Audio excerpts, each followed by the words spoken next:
Oh, I know. It's amazing. Oh, we-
Hi, everyone.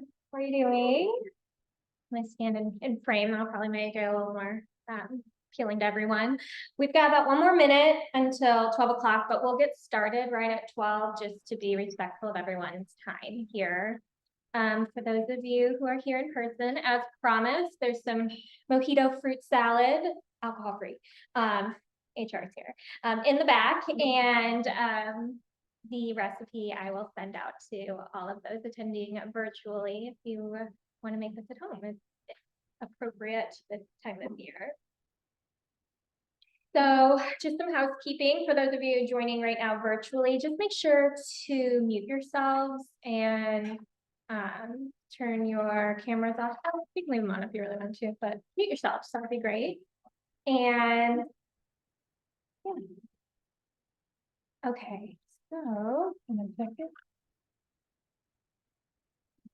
Okay, it is 12 o'clock. So we will get started. So welcome everybody to this wellness workshop.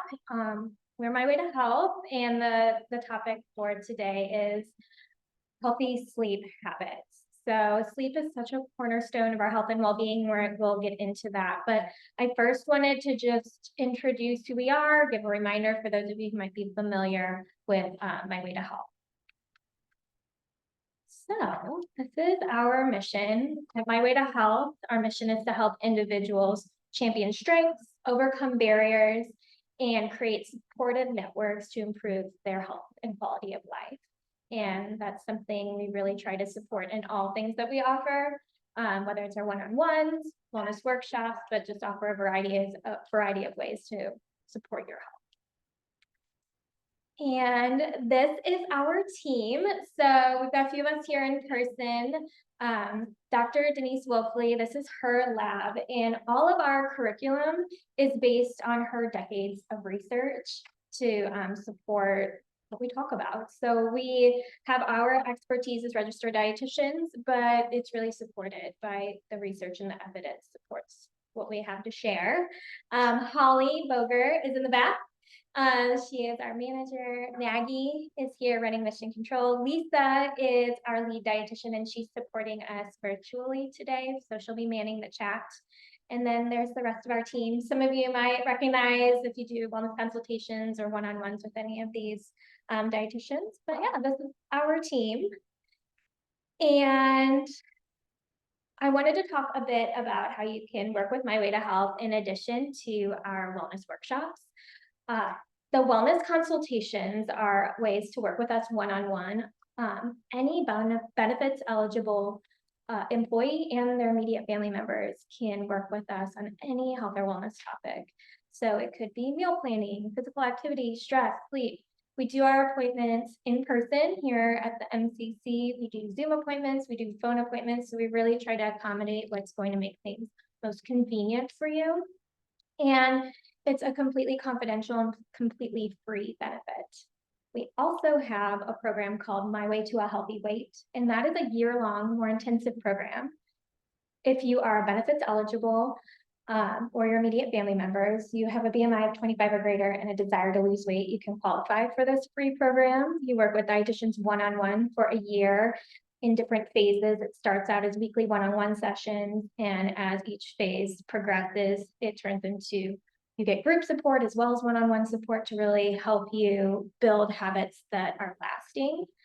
Our newest cohort is going to begin this month. We just wrapped up orientations and are going to get to scheduling here in the next couple of weeks.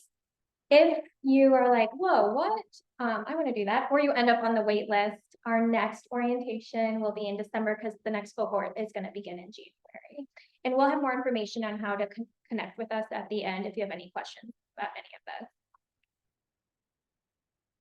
So getting back to sleep, today's objectives are going to be understanding the role of sleep in our health and our well-being, recognize signs and risks of insufficient sleep. We're going to learn about the importance of a sleep routine and have some tools to help create a healthy sleep environment and healthy sleep habits.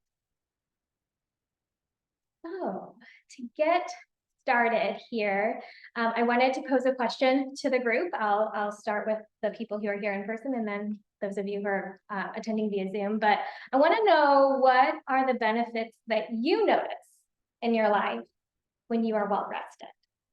So anyone in the room want to share? Yes. I have willpower and better willpower and able to stick with your goals better. Anyone else? Less irritable. Yeah. Anyone else? Anything else that you notice when better rested? All right, we'll go to the chat. Lisa, do you want to share some of the responses people are putting in the chat?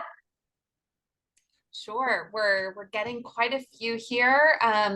Somebody said improved mental capacity, reduced cravings of foods that might not be so nutritious for us, overall happiness and improved mood, clearer thinking. So I think it's clear to say there are both physical and mental benefits. Definitely, yes. I am certainly nicer when I'm more well rested. So one thing I did want to note is the CDC shows that 1 in 3 adults do not get enough sleep, and that is something that has not changed. They evaluated in 2013 and again in 2020, and that did not change. That 1 in 3 adults are getting insufficient sleep.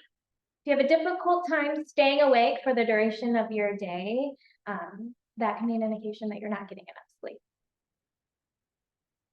So how much sleep do we need? And so if you want to throw it in the chat, this is a multiple choice question, or whisper to your neighbors what you think it is. If it's 6 to 8 hours, 7 to 9, 8 to 11, or really anything over 5 is great.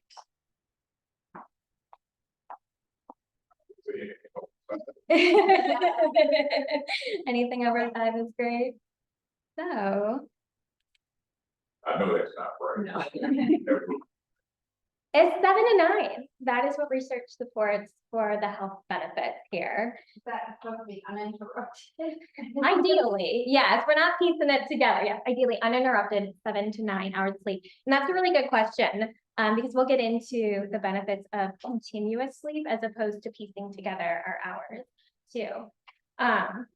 There's a lot of reasons why this can be difficult to achieve, but the hope here is that we can start to get some tools to work towards this.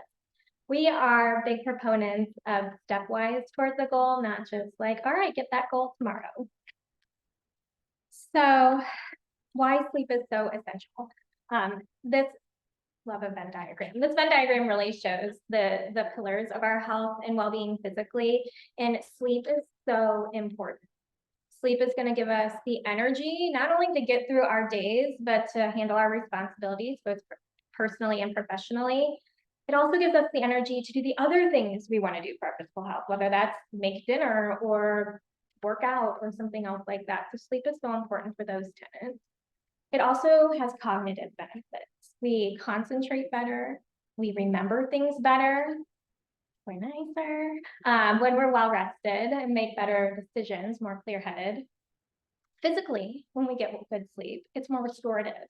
So our immune system is better functioning, our tissues and muscles repair better when we get into a deep sleep. It helps with hormone regulation as well. And then again, that 7 to 9 hours of sleep is what we need to see those benefits. You'll hear 7 to 9 hours all day long today. If there's one thing you take away, I hope it's 7 to 9 hours. So the role of your internal clock, your circadian rhythm is your body's internal clock that it's supposed to make you awake during the daytime and sleepy at night.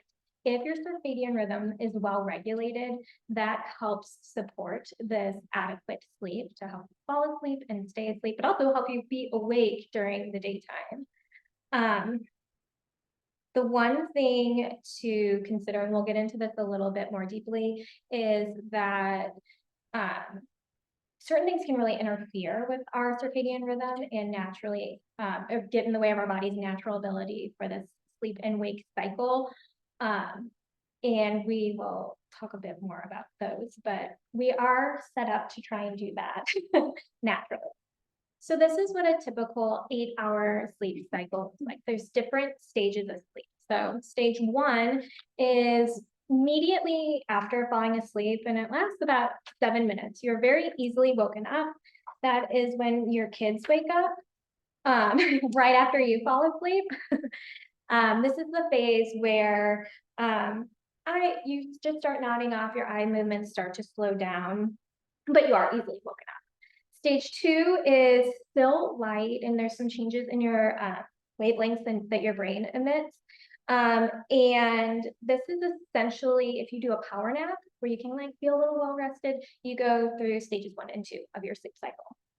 Stages 3 and 4 are a deeper sleep. This is where the eye movements stop, the muscle movements stop. You are more difficult to wake up, and you become less responsive just to what's going on around you. This type of sleep is where you get the physical restorative benefits, where you are boosting your immune system, where you're repairing your muscle and your body tissues. This phase of sleep is where we see the most physical benefits, and that leads into REM sleep. The first REM sleep cycle begins around 90 minutes after falling asleep, and that is rapid eye movement sleep, REM. And this is where we have our dreams. This helps us organize what we experience during the day and commit things to long-term memory. So on average, you go through 5 to 6 REM sleep cycles over the course of a night, but you could see how if your sleep is interrupted, but you're piecing together 8 hours of sleep, you might not be getting the full restorative benefits of moving through these sleep cycles continuously throughout the night. So I'm like about to look at you like, next slide, please. I have this in my hand. So the next 2 slides are from Dr. Lucy, who's at WashU Sleep Medicine Center. He gave a talk at our virtual health fair in 2021 about this very topic on the importance of sleep and the effects of poor sleep. So much like we talked about some of these symptoms of poor sleep, being physically tired, but also the mood changes, having more anxiety, being irritable, higher risk of depression, the memory impacts as well. The research really supports that this is true with inadequate sleep. Impaired problem-solving skills, increased risk of accidents. This is like physical accidents, tripping, falling, but also car accidents as well. And the increased risk of morbidity and mortality. So this can translate into disease states like diabetes, heart disease, obesity, hypertension, but also higher risk of premature death and immune system impairment as well. So higher risk of getting the flu and being more affected by the flu and things like that. So the physical effects are further reaching than just like in the moment, I don't feel like I can go work out, sleepiness. This is a study that shows the overlap between alcohol consumption and sleep deprivation, in showing that there's a similar linear association between increase in alcohol intake or blood alcohol level, and starting at about 10 hours of wakefulness, you see that linear decrease in motor function or hand-eye coordination. So after about being awake for 17 hours, it's the equivalent of a 0.05 blood alcohol level. And after 24 hours of being awake, it's the same as 0.1. So you could be very impaired behind the wheel with not even a drop of alcohol in your system. So sleep also can have a dramatic impact on our weight as well. So there's a few pathways that happen with inadequate sleep leading to unintended weight gain. So the less sleep we get, the more time we have to eat. We're going to be awake for a while. We naturally get hungry after a few hours, after a meal or snack. We're naturally just going to get more hungry. We're also going to be more tired, so we will have less physical activity. So those two pathways together lead to unintended weight gain. Similarly, we feel tired. We think, I need a little bit more energy, time for a little snack, a little sugar boost or something like that. We eat more because we feel tired to try and have more energy, and that can lead to weight gain. There's also hormonal pathways. We mentioned that inadequate sleep interferes with our hormones. A couple examples of that. We have a hormone that is released by our fat cells. It is called leptin, and it signals fullness. Ghrelin is a hormone that gets secreted to signal hunger. Our ghrelin levels go up and our leptin levels go down. So it's really a twofold approach where we feel hungrier and don't sense fullness as well. So the likelihood of eating a larger portion than would normally feel satisfying goes up when we're sleep deprived, and that leads to unintended weight gain as well. There's also another little pesky hormone called cortisol that goes up in our system as well when we're sleep deprived. And one of the effects in the stress state is what cortisol is related to, is an increase in hunger too. So more of a stress response hunger. So multiple pathways all leading to the same unintended result too that can have far-reaching effects on our health and our weight. So disruptions to our circadian rhythm. We already talked about how we have this natural thing that's supposed to be working for us that makes us awake during the day and sleepy at night, but there's a lot of things that we do as people during the day that interfere with our body's ability to really keep that in balance. One is staying up too late, whether we're Netflixing or reading a book too late. That was me last night. It was a terrible example. I was like, I'm giving a presentation on sleep and I can't put this book down right now. It could be things that are less voluntary too.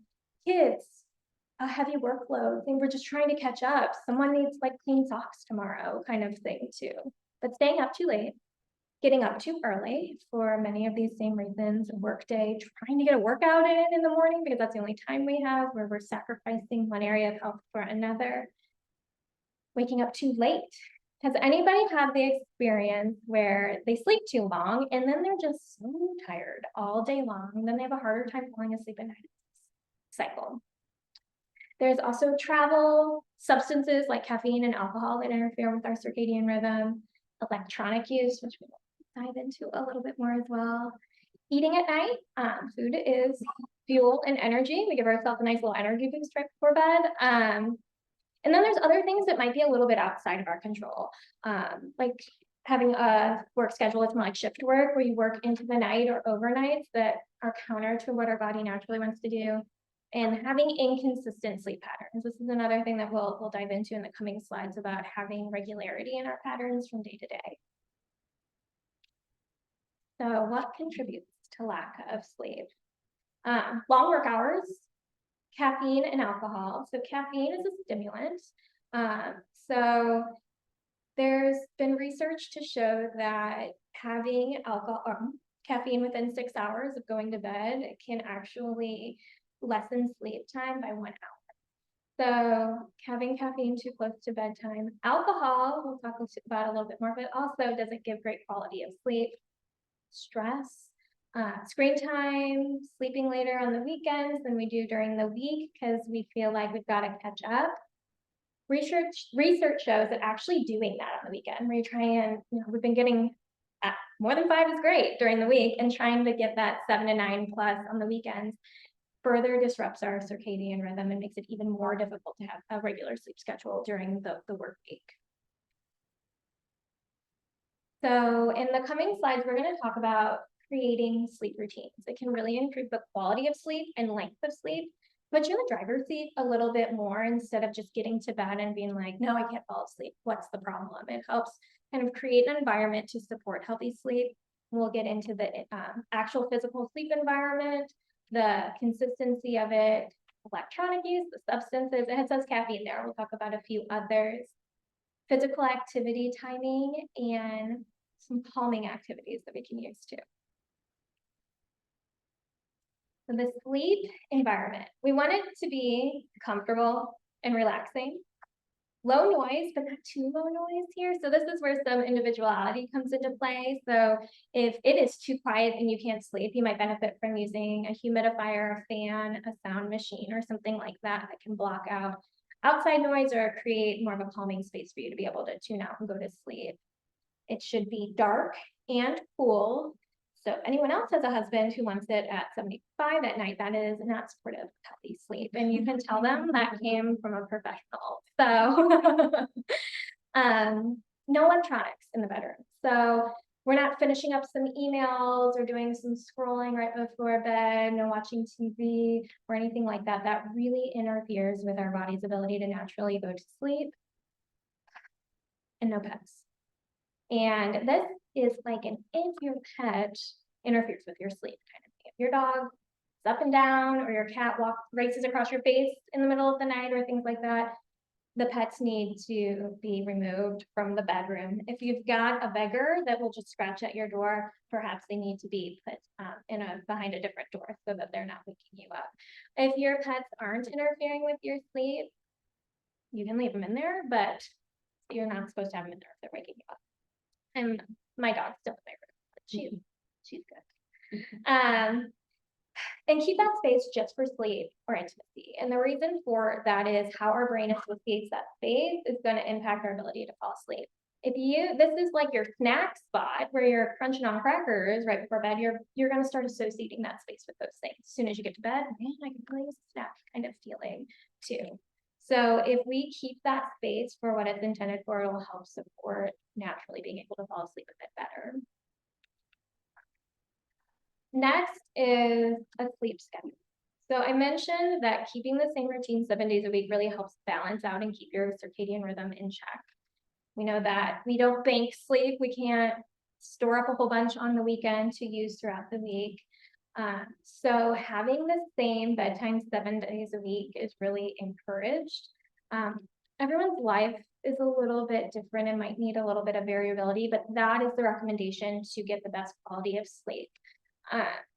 Having a bedtime routine for anyone who has little kids or had little kids, bedtime routines are really important for them to signal to their brain that we are winding down for sleep now. And it's not news to them that after bath, we do book and then we go to bed. Just everyone in the family can benefit from that. It signals to your brain that we are winding down for sleep, and we keep it calming activities.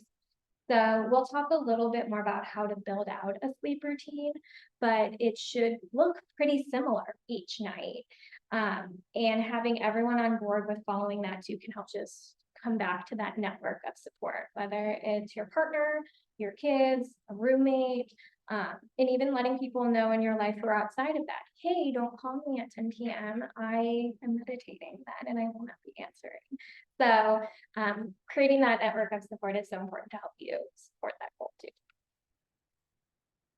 So the electronic curfew, this one's the toughest. So what happens is the blue light emitted from your screens decreases your brain's production of melatonin. So not only does it make it difficult to fall asleep, it makes it difficult to stay asleep. So it is ideal.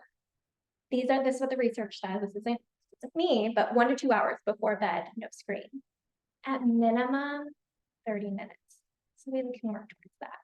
That also means that if you're having a hard time falling asleep, we don't turn the phone on and start scrolling or checking things because it's just contributing to that ability to fall asleep.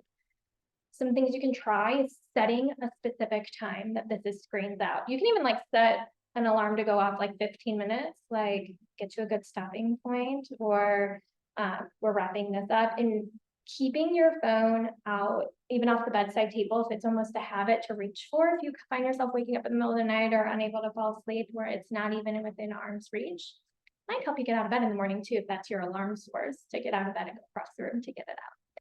But even with your winding down process, limiting screens as well. So watching TV isn't part of the winding down process. Even e-readers aren't as recommended. I know a lot of them have dimmer settings or lower light settings. The backlight from most of them is still a blue light source. So this might be the time where you pull out the paper copies of books just for that wind down or bedtime. So substances that can interfere with sleep. We touched on caffeine and how it's not recommended to have within 6 hours of bedtime. So as we're getting into establishing the sleep routine of when do we start it, how long do we need to sleep for to get our 7 to 9 hours of sleep, we work back from when's the last time I'm going to Caldi's today, so that we don't overlap with the 6 hours of sleep. Nicotine is also a stimulant and can keep you awake. Large meals. So we recommend at least 2 to 3 hours between your dinner time meal and bedtime. And that has to do with it's an energy source and it can actually wake you up more. If anyone has issues with acid reflux as well, there's some recommendations there. Foods that specifically trigger it, spicy foods, fried foods, onions, garlic. These are things that are recommended to avoid several hours before bedtime as well. With over-the-counter sleep medications, the issue with those is that we build up a tolerance to them over time. So while they may work initially, their effects wear off, and then that can start to create some stress and anxiety around like, why is my Tylenol not working? Or whatever it is that you take for sleep assistance. So the physical activity piece is tricky. Oh yeah, go ahead. What do you think about melatonin? As melatonin, sleep research says that it can help with sleep. I would almost recommend trying these other things first to see if we can't encourage your brain's production of it first, if we can try to limit screens and all of these other things. But with any kind of supplement, we usually recommend just checking with how your doctor feels about it, just to keep them in the loop with everything that you take. Yeah, and melatonin like helps you go to sleep, not stay asleep. So sometimes we take it and like, why am I not falling asleep longer? But melatonin function is to help you go to sleep. And we produce it now. So hopefully. You're scrolling your screen right before taking Right. it. Yeah, thanks, Maggie. So avoiding physical activity this is aerobic activity within 2 hours of bedtime. So activity earlier in the day can actually help facilitate a deeper, more restorative sleep. But if we're doing that right before bedtime, it actually raises your body temperature and energizes your body and makes it much more difficult to fall asleep. So if you're wanting to get some movement in before bed, something to think about incorporating into your bedtime routine might be more gentle movements. Foam rolling, stretching, some like gentle yoga. We're not doing like power yoga right before bed to help with more of like a supportive, relaxing type of movement. And then calming activities. So if I'm taking your screens away, what are we supposed to do for 2 hours? I have some resources we're going to go through on the next slide here, but things you can try: deep breathing, meditation, reading, relaxing music, crafts. Maggie, I'm going to send it out. Maggie sent me the coolest, like, what are they, gem placement that you make pictures out of, puzzles. It can also be things like bath, shower, skincare routine, listening to soothing sounds or calming podcasts. Your phone can be really useful. Just don't want to look at the screen for a extended period of time to use that. Also, if you're someone who has a difficult time just like turning your brain off, something that might be helpful for you is to do a few calming tasks, maybe like folding laundry if that's relaxing to you. If it stresses you out, you save that for someone else. But emptying the dishwasher are some of these tasks that might be making you a little bit more anxious once you're laying in bed to get some things checked off the list that feel calming. So these handouts will be provided. I think I posted them on Teams already, but I'm going to send them out in the email afterwards as well. And these are a few things just to help facilitate what we talked about. The first is just some options to wind down without screen. Because if you're drawing a blank on what to do, and then there's some blank spots, if you've got some other ideas of things you enjoy doing. We also have a to-do list for tomorrow. So if you have a hard time quieting your brain down and relaxing, sometimes getting it out of your brain and on paper helps remedy that issue of what we need to get done tomorrow. What's top priority? What are some things we'd like to get done? Any special notes? The format I have that saved in is in 4s, because if you go to print the PDF, and you select multiples, you can make little note card versions of it. So that's why there's 4 pages of that one when you get it. And then the final one is creating a sleep routine. The first page is a sample of what that can look like, where we designate what our wind down time, when this routine is beginning, so that you've got at least 30 to 60 minutes of wind down before bed. And you list out those activities you're going to do and what time you want to be in bed by. The back side of that page is blank. It starts with lower lights and less screens. You're fill in a bowl for you, and ends with the bedtime you decide is best to help you get your 7 to 9 hours of sleep. A couple considerations. Schedule considerations with shift work. We can't always say you're going to sleep at night and be awake during the day. Some people's jobs don't allow for that. So trying still to hold some of the tenets that are supportive for sleep. So no caffeine within 6 hours. Trying to avoid bright lights a few hours before bed. So that can mean just like really dark sunglasses for the commute home if you're commuting home in the morning. Using the relaxation resources we're going to send out as well, just to help with that wind down, since what we're asking of you is counter to your body's natural rhythm. And then trying to go to bed as soon as you get home and creating a really dark, cool, quiet environment as best you can. So if you need white noise and blackout curtains and eye masks and all that good stuff to help it be a comfortable environment, use those. So if you have a difficult time winding down at night, some of this might be getting things out of your brain and onto paper. Whereas negative thoughts, being proactive about writing more positive things or calming activities to help facilitate that association, especially if you're someone who has a hard time falling asleep. Getting into bed can be a real anxiety-inducing experience because it's just like, here we go again, kind of feeling. So getting support from either your support system or seeking out resources as well. I'll send out our mental health resources in the next email to help in the final email here. So if you feel like, I'm anxious and making my list isn't doing it for me, Erin, which certainly isn't always a remedy, you have resources where we can watch you as well. If you have issues where you think you stop breathing in your sleep, you get a full night's sleep, you're getting that 7 to 9 hours, but you still feel so exhausted. If you fall asleep during everyday activities, or you're having a difficult time sleeping for at least a month, that might be an indication to reach out to a physician to see if there's something else going on. And sleep.lucille.edu is the website for WashU's sleep medicine center. So they can be really great resources as far as getting a sleep study done or what else you might need to support healthy sleep.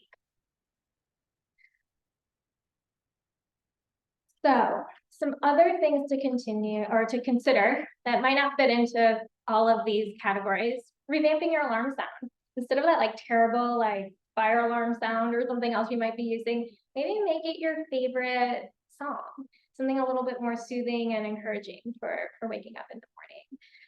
Rewarding yourself for going to bed early or getting up earlier in the morning by maybe getting to do an activity like before the day gets started, since we're not just like having chaos because we overslept because we didn't sleep well. Maybe it's reading a magazine before your day starts. Maybe it's doing the Wordle or something like that. Just a little calming time for you before your day begins. Also, exposure to bright light in the morning is very helpful for balancing out your circadian rhythm. Do this with my 1-year-old. We get right on out there, so she knows it's time to be awake.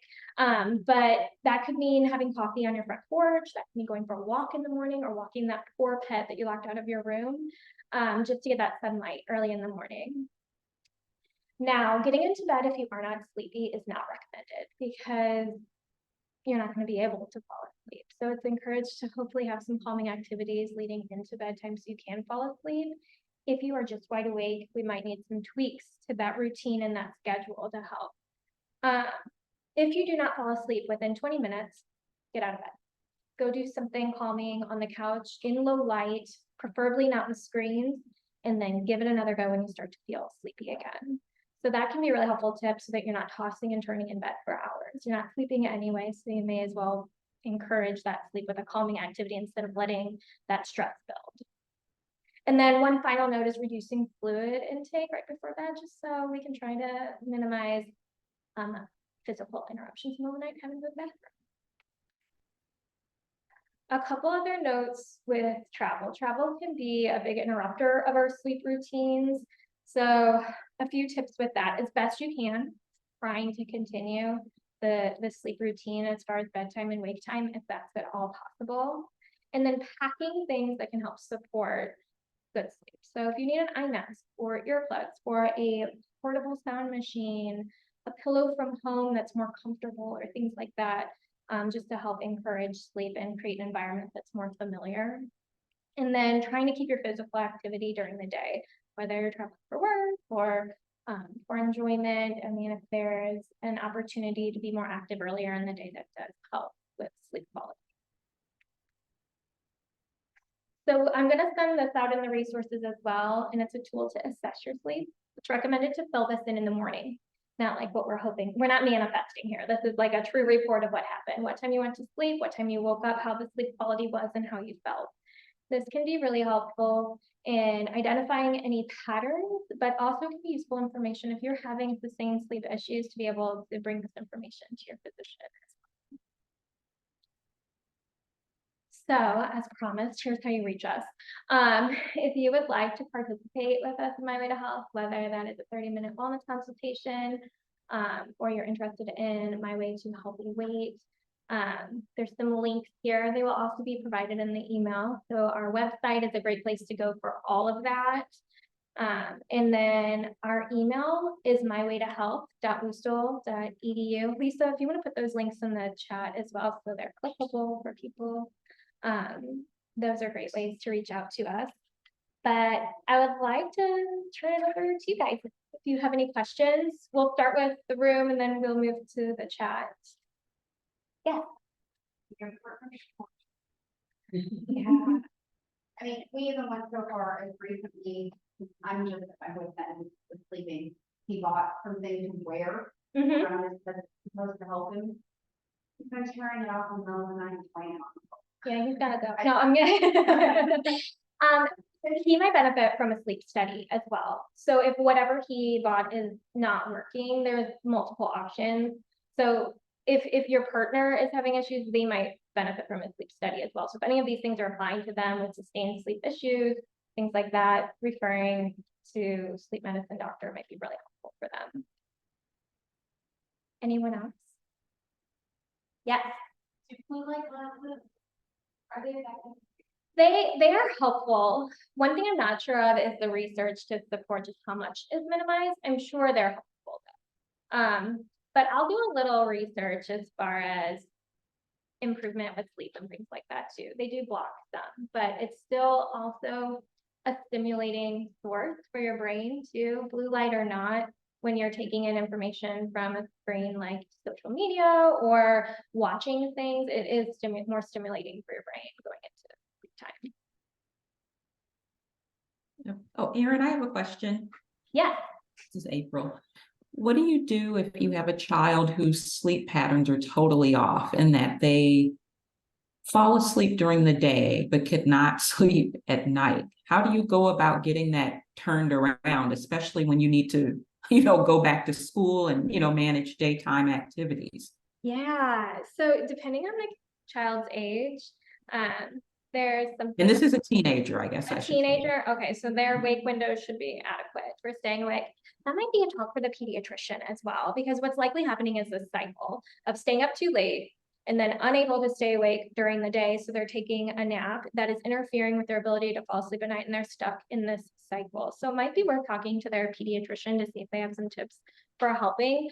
But in general, even incrementally working towards trying to stay awake a little longer, or even an early bedtime one day to try and even things back out to not need the nap the next day. But all of these other things, exposure to daylight during the day, that sunlight and things like that to help keep them awake. So it sounds like maybe that nap is potentially interfering.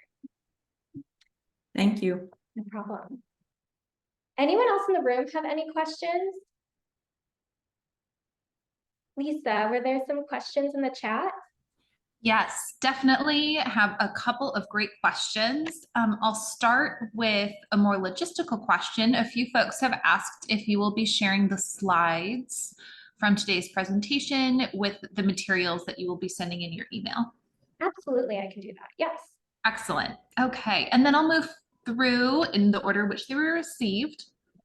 The first question is there new perspective on segmented sleep? It isn't that common in certain cultures, and it's more common in Western cultures. Might it have some health benefits? Oh, with segmented sleep, I do not know the research to support health with segmented sleep. I'm not as familiar with that. I don't know if any of you all are, but I can do some research and send out with the final materials if I find something that's pretty reputable. Okay, great. This next question is in regards to the sleep habitat or the sleep environment. What is an ideal cool temperature? Yeah, I've read 68, which is my temperature. We're compromising right now. I've read 68 or even lower is ideal, but we're also good stewards of the earth. So as cool as we can maybe not have our AC blasting all night long. Everyone's a little bit different too with their preferences. If you're finding that you are waking up because you are hot or sweaty or things like that, that's an indication that it's probably too warm. Using things like fans or even some of like the cooling sheets or comforters or things like that can be helpful too. There's also some physiological reasons why people might be getting extra hot that has nothing to do with the room temperature as well. And we have resources for that as well. Great, thanks, Erin. This next question is again about the sleep environment. How would you suggest keeping your sleep space for just sleep if you don't have other spaces, such as you live in a studio apartment? That's a really great question. So if we can create a divide as much as possible, whether there's a desk or chair or something that you sit in while you're working or answering emails or eating or relaxing, and the bed space is physically the bed is not where we're sitting and doing that. If the space is limited and you have the ability to have another piece of furniture that you are doing these other tasks from, would be ideal.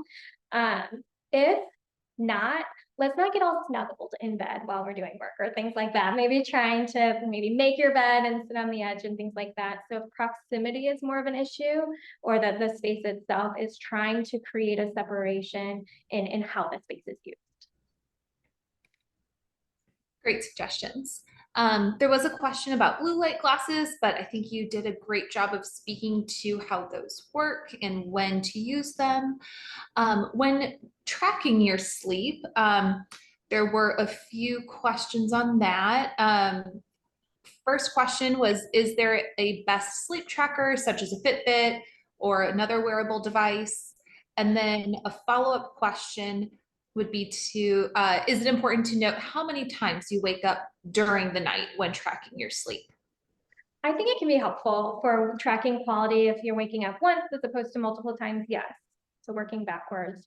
I did a little bit of research on sleep trackers, and I found that Fitbit was an example they gave where there was a wide variability on how accurate that was, whereas like an Apple Watch was a bit more accurate. Some of the more expensive sleep trackers that are like the rings and things like that had a higher accuracy.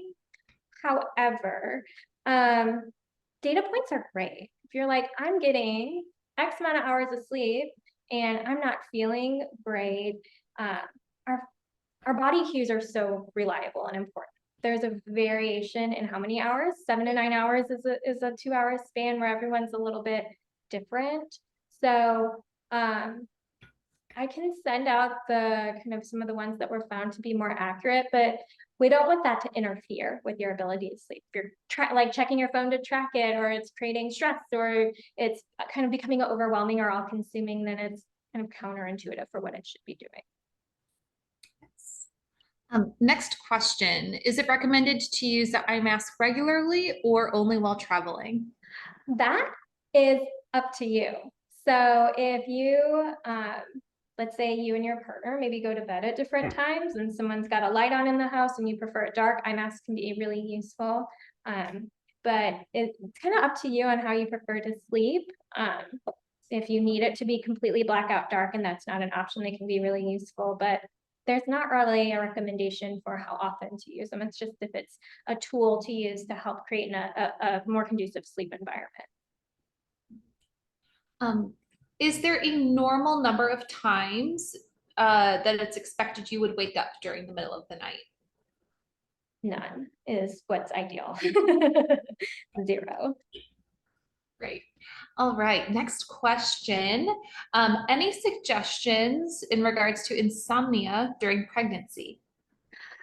Yeah, so that is indicative more of hormonal changes and less to do with maybe your environment. As far as recommendations, trying these things to see if they do help, creating a sleep routine, minimizing sleep, minimizing fluid intake. There's only so much you can do about that. You can also talk to your doctor to see if they have any additional recommendations for that. But that's a different mechanism, if you will. It's a physical discomfort and then hormonally as well. Things just, it's like your body preparing you. All right. Next question. At what point does the importance of sleep outweigh the benefit of exercise? For example, if there's only time to work out before work, would someone be better off sleeping long enough to reach the recommended 7 hours and not exercising, or sleeping 5.5 hours and still having time for exercise? That's a really great question. Do we sacrifice one area of health for the other? I think that would be a really great scenario too for a wellness consultation, because exercise does not need to be in this 30, 60, whatever duration amount of time for it to be beneficial. So if we need to consider all aspects, and we want you to get more sleep because of all of these pathways that it affects your well-being when you're not getting adequate sleep. Something we could work on in a wellness consultation would be perhaps a shorter duration of exercise more frequently throughout the day to help meet goals, so that we're not sacrificing our sleep. I agree that that is a great thing to individualize. Okay, I think I have double checked that I've found all of the questions in the chat, but certainly if I've missed anything, please feel free to resubmit your question, or of course, please reach out to us at the email address, mywaytohealth@boosthill.edu, that I dropped into the chat as well. Anything else come up in the room? All right, well, thank you guys so much for being here and sharing your time with me today. And for those of you in the room or those of you within walking distance, there's still more fruit in here if you'd like some to take to go. But I will get all these resources out to you. I'm gonna do a little bit more research on a couple of those questions so you have those as well. I am going to send an email out later today, and that will be a survey. Please share your feedback. I'd love to know how this went and anything that would be helpful for future presentations. Thank you. Everyone have a great rest of your week. I need to get more inspired. Have some people that are dying.